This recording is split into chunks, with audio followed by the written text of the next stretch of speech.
बोलो जयकारा बोल मेरे श्री गुरु महाराज की जय। सौभाग्यशाली गुरुमुखो, श्री सद्गुरुदेव महाराज जी अनंत अपरिमित कृपा कटाक्ष के दिव्य स्वरूप समय के अनुपम परिलक्षित करते हैं।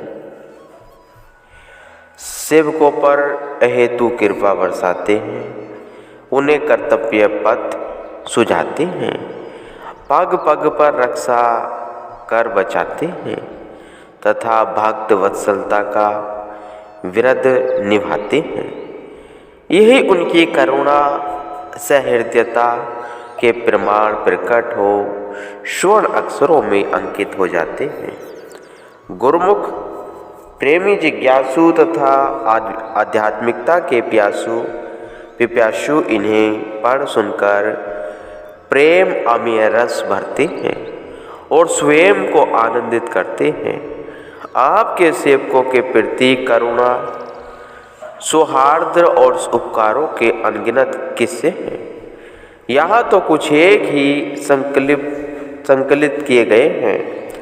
आप श्री प्रयाग धाम में जब मई मास का त्योहार के अतिरिक्त कृपा फरमाते तो यहाँ संगत बहुत कम होती थी। आप स्थायी निवासी गुरुमुखों के लिए कोई न कोई रचना रचाकर उन्हें अपनी दिव्य लीलाओं से आनंदित करते। प्रातःकाल की श्री आरती पूजा के पश्चात सभी गुरुमुख श्री आज्ञानुसार 1 घंटा विशेष सेवा में सम्मिलित होते। आप स्वयं वहां पहुंचकर सेवकों को श्री दर्शन देते हुए एवं मौज में आकर श्री वचन फरमाते और निज कर कमलों से भोग प्रसाद देकर प्रसन्नता प्रकट करते। सेवकों का तो यही सच्चा सरमाया है। एक बार अचानक आपकी मोच उठी कि आज सबकी लेखन परीक्षा ली जाए।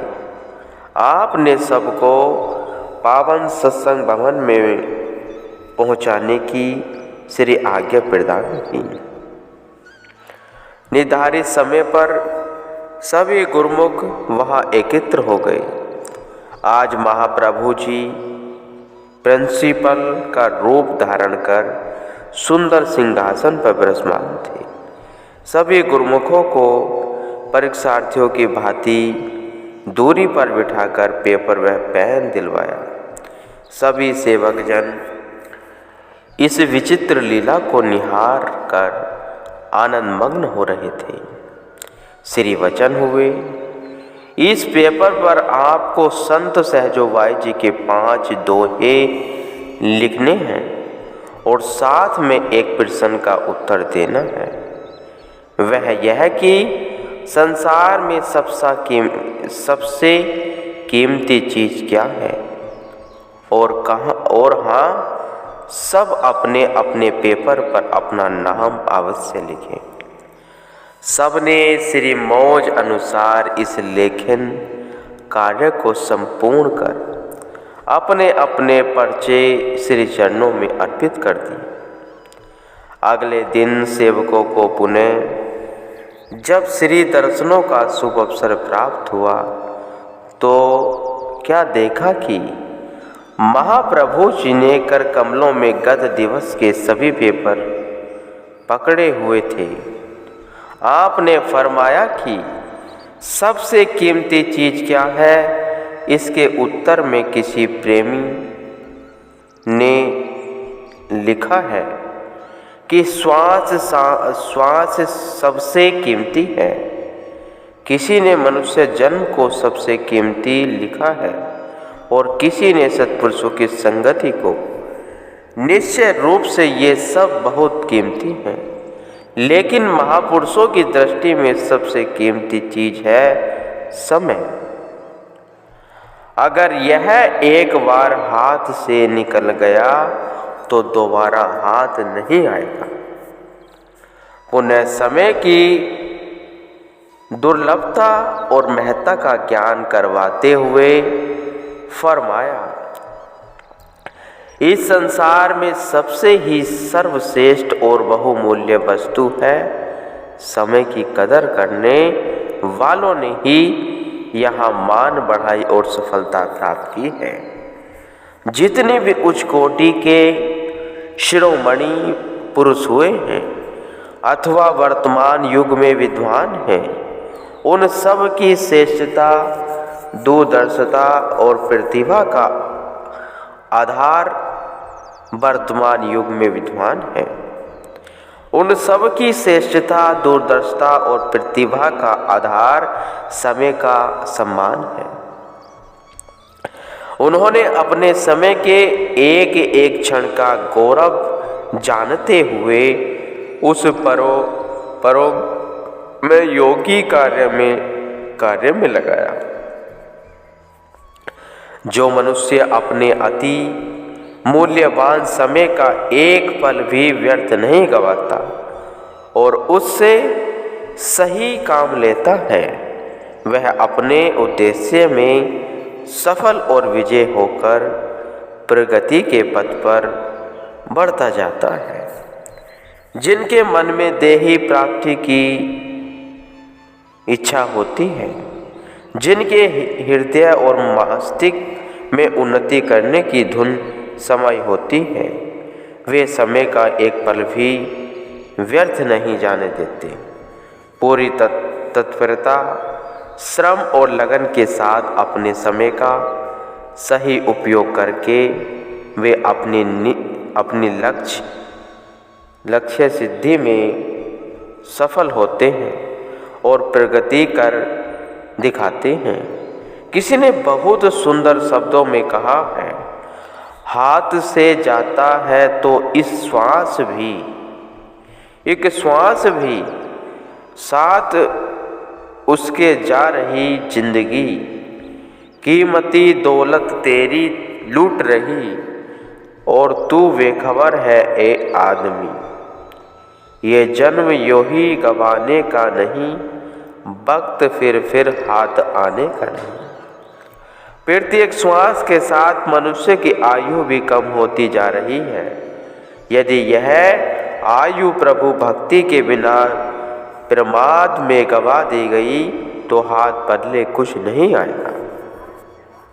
यह इतिहास तो सब ने पढ़ा वह सुना होगा कि 5 वर्ष की आयु में ही राजकुमार ध्रुव प्रभु की खोज में वन की ओर निकल पड़ा। उसने भजन बंदगी की कमाई करके अति उत्तम पदवी प्राप्त की। जीव इसी विवेक को पाने के लिए सत्पुरुषों की संगति में आता है। उनकी संगति का लाभ वही प्राप्त करता है जो श्री वचनों पर मनन करता है तथा अपने समय को प्रभु के ध्यान सुमरण में व्यतीत करता है। जो जीव नाम की कमाई से शून्य रहकर समय गवा देते हैं, वे पश्चाताप के भागी बनते हैं। गुरुमुखों का धर्म है कि इस उच्चतम लक्ष्य को समूह रखते हुए अपने समय का मूल्य जाने और समय का सदुपयोग करते हुए भक्ति का लाभ प्राप्त करें। यही मनुष्य जन्म का लक्ष्य है, यही ध्येय है। भक्ति का धन उपार्जित करते हुए इसी समय में ही अपना काम बना लेना चाहिए और अपना लोक परलोक सवार लेना चाहिए। इस प्रकार आपने सभी गुरुमुखों को समय का मूल्य एवं महत्व बतलाते हुए उन्हें अपने जीवन के हर पल व हर क्षण को भक्ति के नियमों में व्यतीत करने का आदेश दिया। आपने ऐसे ही कुछ शुभ अवसर गुरुमुखों को प्रदान किए। आपकी असीम कृपा का उपहार ही था कि संत वाणियों को कंठस्थ करने से उनके जीवन में संतों गुरु भक्तों के न्याय जीवन बनाने की प्रवृत्ति जागृत हुई। अध्ययन आचरण से बुद्धि में विकास हुआ और अंतर मन में प्रकाश हुआ। गुरुमुख जन अपने समय का पूरा लाभ उठा सके, इस हेतु आप सदैव उनके लिए साधन जुटाने में तत्पर रहते, सेवा की अनमोल निधि प्रदान करते, ऐसे शुभ अवसर प्रदान करते जिनकी मधुर स्मृति सदा सदा के लिए हृदय पटल पर अंकित हो जाती। ऐसा ही एक बार का वृत्तांत है। श्री प्रयाग धाम में आनंद कैंटीन का निर्माण कार्य चल रहा था। कैंटीन की छत डालने की सब तैयारियां हो रही थी। इस हेतु जाल बांधा गया और जो सामान सीमेंट, बजरी, रेत इत्यादि आवश्यक था, सब वहीं समीप ही एकत्र किया गया। अगले दिन छत डाली जानी थी।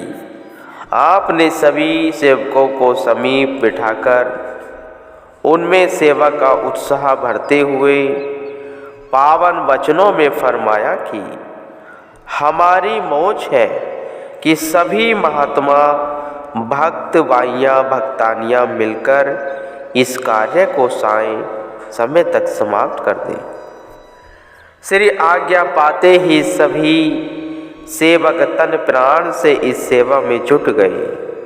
सीमेंट, बजरी, रेत अनुपात के हिसाब से मिलर में डाला जाने लगा और जैसे ही मसाला बनकर तैयार होता तो अन्य सेवक जन शीघ्रता से इसे फावड़ों से तसलों में भरकर छत तक पहुंचाने लगे। सब तन बदन की सूध भुलाकर इस कार्य को पूर्ण करने की धुन में जुटे हुए थे। मिलकर कोलाहल एक मधुर संगीत ध्वनि उत्पन्न करता हुआ प्रतीत होता था, जिसके ताल पर सेवक जन बिना किसी थकावट को महसूस किए खूब जोर शोर से इस सेवा में संलग्न थे। महाप्रभु जी की असीम अनुकंपा से जब यह सेवा कार्य पूर्ण हुआ, उस समय श्री मंदिर में सायंकाल श्री आरती पूजा का कार्यक्रम आरंभ हो चुका था। सीमेंट व रेत के गुलाल से लथपथ कपड़ों से महात्मा व भक्तजन एक ट्रॉली में बैठकर प्रसन्नतापूर्वक उच्च स्वर में जयकारे बुलाते हुए श्री मंदिर में प्रविष्ट हुए तो मौन ध्यान का समय चल रहा था। श्री मंदिर में उपस्थित सभी गुरुमुख जन आंखें मूंद कर भजन अभ्यास का आनंद ले रहे थे। उधर महाप्रभु जी अपने कमल नयन खोलकर सेवा कार्य पूर्ण करके आ रहे गुरुमुखों को निहार कर मंद मंद मुस्कुराने लगे।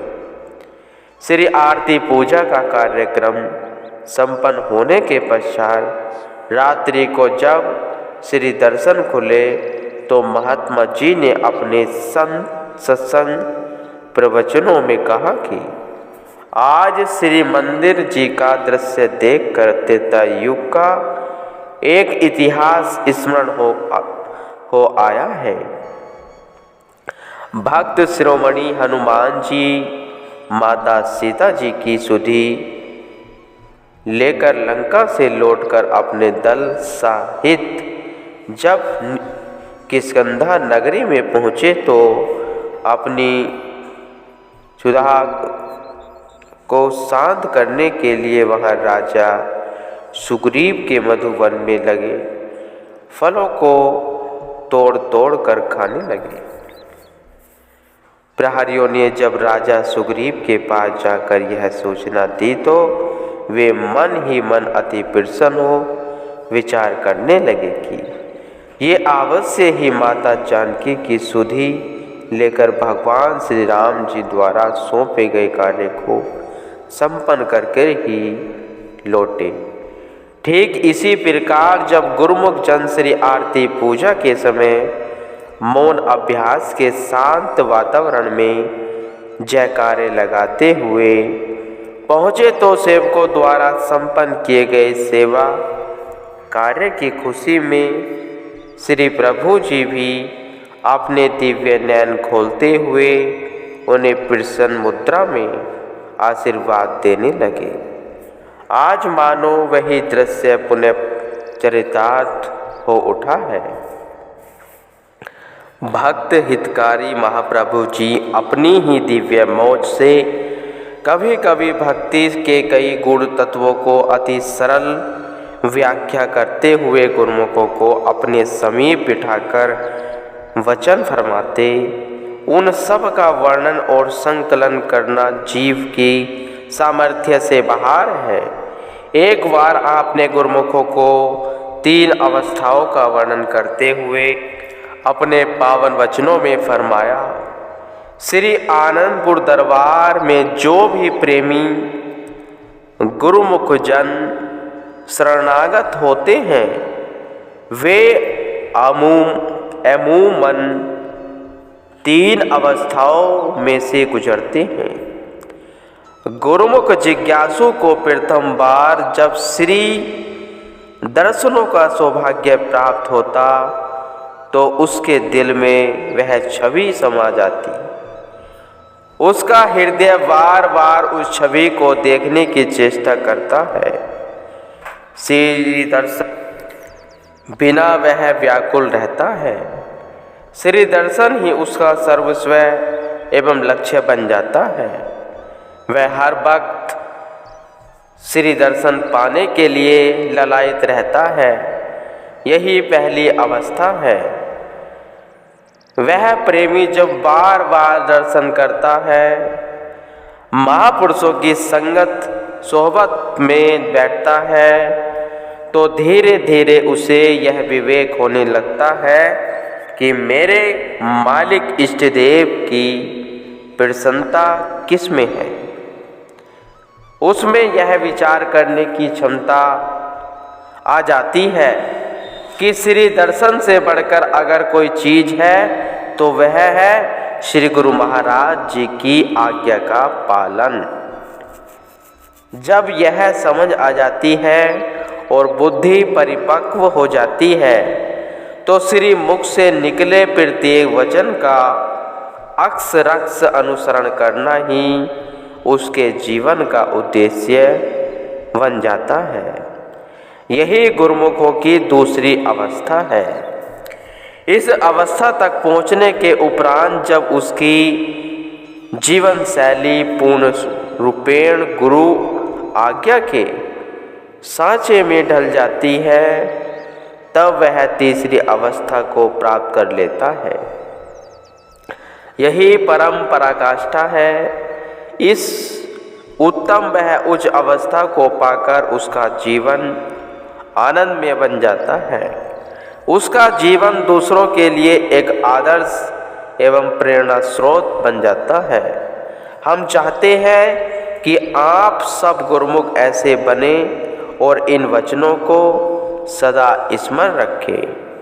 इस प्रकार आप संसार से पीठ देकर शरणागत हुए गुरुमुखों के जीवन को अपने पावन वचनों द्वारा सदा ऊंचे से ऊंचा उठाने की सत्प्रेरणा देते। उनके जीवन में सरसता भरकर उन्हें लक्ष्य सिद्धि प्राप्त करने की ओर अग्रसर करते। गुरुमुख जन भी इन वचनों को हृदय संगम कर उन पर चलने का यथेष्ट प्रयत्न करते।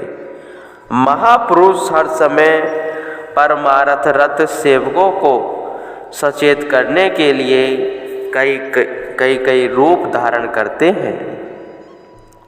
कई प्रकार से उनकी सहायता करते हैं।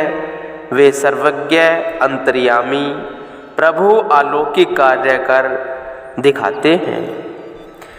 एक बार की बात है कि महात्मा धर्म नित्यानंद जी भक्त वेश में श्री प्रयाग धाम से अहमदानगर की ओर बजरी का ट्रक लेकर जा रहे थे। रात्रि के 12 बजे उन्हें ट्रक चलाते हुए नींद की झपकी आ गई। जैसे ही आंख खुली तो देखा कि ट्रक के बिल्कुल सामने एक कार आ रही थी। वह इतनी समीप थी कि यह उस कार को बचा नहीं सकते थे। उन्हें पता नहीं चला कि एकदम ट्रक का हैंडल कैसे घूम गया और ट्रक घूमकर सीधा सड़क पर आ गया।